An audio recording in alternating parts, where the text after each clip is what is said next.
Brazilian authorities continue to promote the reopening of the country despite the rising number of COVID-19 cases and fatalities. US President Donald Trump signed an executive order on police reform this Tuesday.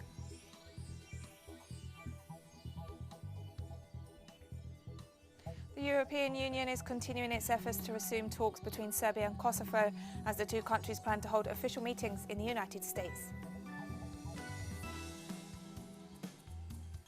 From the headquarters of Telesur English in Havana, Cuba, this is From the South, and I'm Katrina Goss.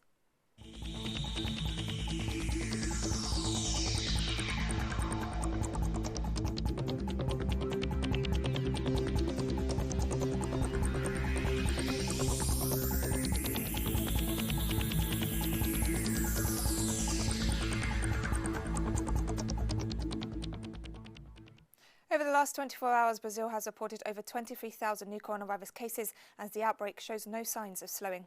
Despite this, the federal government continues to push to reopen the economy. Our correspondent in Sao Paulo, Brian Meir, brings us more details. In countries around the world that have successfully combated the pandemic of coronavirus, normally what the governments did was waited until they went a specific period of time, like a week or a couple of days, without any deaths from COVID-19 before they began reopening commerce and public transportation and things like that. Brazil, on the other hand, is copying the United States. And so even though most places in Brazil have no sign of arriving anywhere near the peak yet, they've begun reopening commerce. Now here in Sao Paulo, they began reopening last week. And in the last 24 hours, the state registered its highest death toll yet from COVID-19. 365 people have died from it in the last 24 hours. And the same thing is happening in Rio de Janeiro. Rio de Janeiro has now passed up Sao Paulo, and on a per capita level, it's leading Brazil as the epicenter of both coronavirus infections and deaths. At the same time that Governor Wilson Witzel has reopened everything. So now the buses are packed, the subways are packed, the trains are packed, people are going to the beach, people are going to bars, not everyone's wearing masks anymore. The federal government could not be handling this situation in a worse way imaginable. Last week, far-right President Jair Bolsonaro asked for his followers to break into hospitals and start harassing medical staff. The number of infections and deaths could start spinning out of control in this country, where the death toll is already passing up 45,000. It's already the second highest in the world, and once again, no sign. Venezuelan President Nicolas Maduro reported 88 new coronavirus cases this Tuesday. 47 of the new cases were locally transmitted and 41 were imported. President Maduro also noted that 99% of COVID-19 patients under medical treatment are admitted to facilities of the national public health system. He also stressed that 99.9% of people have observed the measures imposed during the second week of the gradual reopening of the country.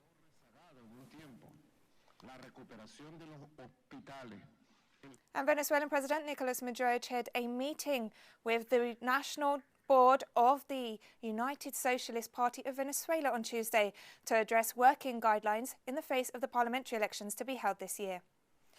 President Maduro recognized the work of the PSUV's National Board, acknowledging its political and ideological commitment and unity. He also stated that the upcoming parliamentary elections are a golden opportunity to renew the Venezuelan National Assembly, which must serve the people and the country. Meanwhile, Party Vice President Diosdado Cabello highlighted that sectors of the Venezuelan opposition have tried to gain political control in Venezuela through coups, foreign intervention and political deals with paramilitary groups.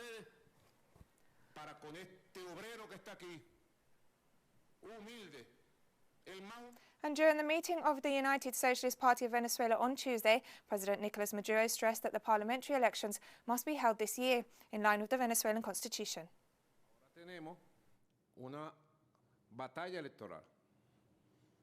Now we have an electoral battle with all the measures and security protocols due to the novel coronavirus pandemic. Venezuela is heading towards a mandatory electoral process established by this constitution, mandatory to choose a new National Assembly through the popular vote to be installed on January 5, 2021, as the National Assembly of the Bolivarian Republic of Venezuela. One of the commanders of Nicaragua's Sandinista revolution, Eden Pastora, passed away early on Tuesday following a heart attack. The 83-year-old Sandinista leader was also known as Commander Zero. He fought against dictator Anastasio Somoza after joining the Sandinista National Liberation Front in the 1960s. Following the victory of the revolution, Pastor received the honorary designation of guerrilla commander and the military rank of brigade commander in the nascent Sandinista People's Army.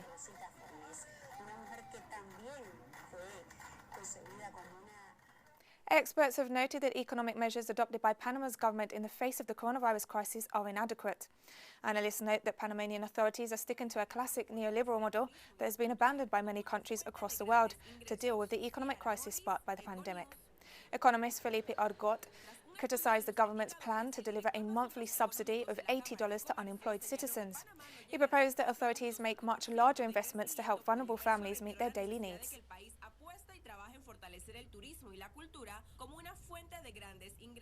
Bolivia's health system has collapsed due to the crisis sparked by the COVID-19 pandemic. According to local media, at least 6 people have died on the streets without receiving medical assistance in the last 10 days in Cochabamba, Beni, Santa Cruz and La Paz. They warn that in these cities, several citizens have been turned away from hospitals, which are overwhelmed. In the midst of this situation, provincial authorities have travelled to La Paz to negotiate a solution to their budget requests for the provision of equipment and medicines to face the epidemic. Bolivia has officially reported nearly 20,000 COVID-19 cases and over 600 deaths. The head of Haiti's National Epidemiology Lab said the country has managed to surpass the peak of the COVID-19 epidemic as the number of new cases continues to fall. Health authorities stated that Haiti registered fewer cases when compared to other nations in the region. Despite the optimistic statement, they've warned there is an increase in person-to-person cases and that the virus is rapidly spreading beyond the capital, Port-au-Prince. Haitian health authorities are also reportedly conducting fewer tests than required. Access to which is extremely limited. Cubans lined the streets of Havana this Tuesday to pay their last respects to multi-award-winning performer Rosita Fornes. The Cuban star was honoured this Tuesday at the Marti Theatre in Havana in a ceremony that was broadcast live on national television and radio. The public funeral services ended at 2 p.m. to allow time for her closest friends, cultural personalities and social organisations to bid farewell to the renowned Cuban singer, dancer and actress. An hour later, the funeral procession departed from the Marti Theatre to the Colón Cemetery. Along the route, the streets were full of people paying their last respects.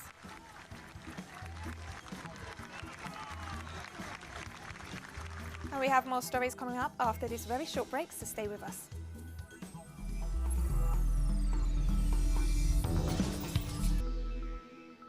Welcome back to From the South. US President Donald Trump signed an executive order on police reform this Tuesday. Our correspondent Jorge Estoso has the details. Thank you. President Trump signed this afternoon an executive order for a police reform considered very timid for his critics that basically touches 3 points. The creation of a database of bad cops in order to avoid the possibility that could be re-engaged in another police departments. At the same time, some federal incentives for police departments who really display good terms in terms of policing. And at the same time, the usage or social workers that goes together with the police in cases of no violence. For example, we're talking about drug addiction, we're talking about homelessness, and we're talking about cases of family disputes.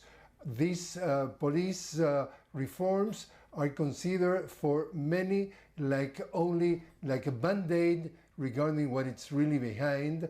And in that case, this morning, the Democratic Party in the Congress was working very hard in a much more comprehensive police reform that eventually include the possibility to redistribute funds for another social programs. There remains to be seen what is going to be the next step, but most definitely the President Trump has given up to the pressure of 3 weeks of non-stop violence regarding the demand of the stop of racism and police brutality. We'll get back to you now. US company Pacific Gas and Electric has pleaded guilty to causing wildfires in 2018, which killed 84 people in Northern California. In a nearly empty courtroom on Tuesday, the chief executive of Pacific Gas and Electric, Bill Johnson, stood in front of a judge and pleaded guilty to involuntary manslaughter 84 times. The deadly fire was blamed on the company's crumbling electrical grid. The company has agreed to pay a $3.5 million fine as part of the criminal plea.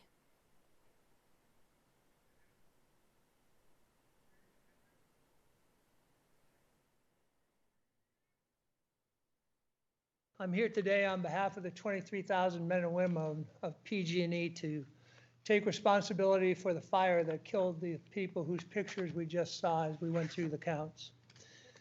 And I've heard the pain and anguish of many of the victims as I've visited Paradise, as they've described the loss they continue to endure and the wounds that can never really heal. And no words from me can ever reduce the magnitude of that devastation or do anything to repair the damage. But I hope, and I sincerely hope, that the actions we're taking today will help bring some measure of peace. Our equipment started that fire, destroyed the towns of Paradise, Concow, severely burned Magalia, other parts of Butte County, took the lives of 85 people.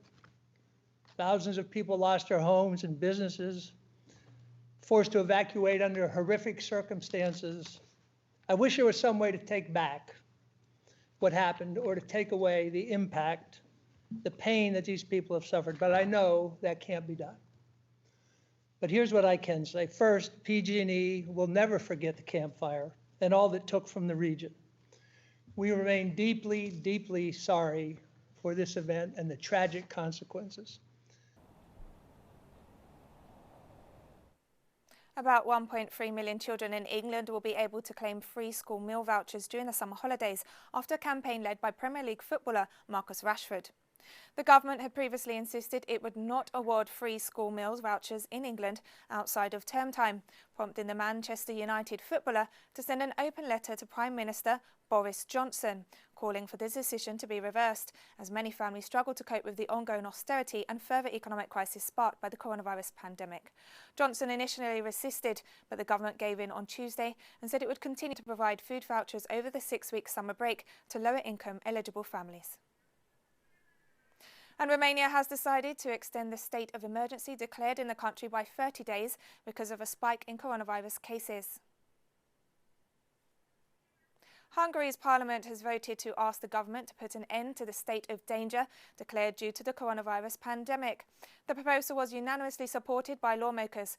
It will now be up to Prime Minister Viktor Orban's government to end the state of danger in place since March, which is expected to do later this week. Meanwhile, criticism from opposition parties centred on another bill also approved on Tuesday, which will give the government the right to declare a public health emergency upon the recommendation of the Chief Medical Officer, granting it special powers without the need for parliamentary approval. And we're taking a short break now, but we'll be right back.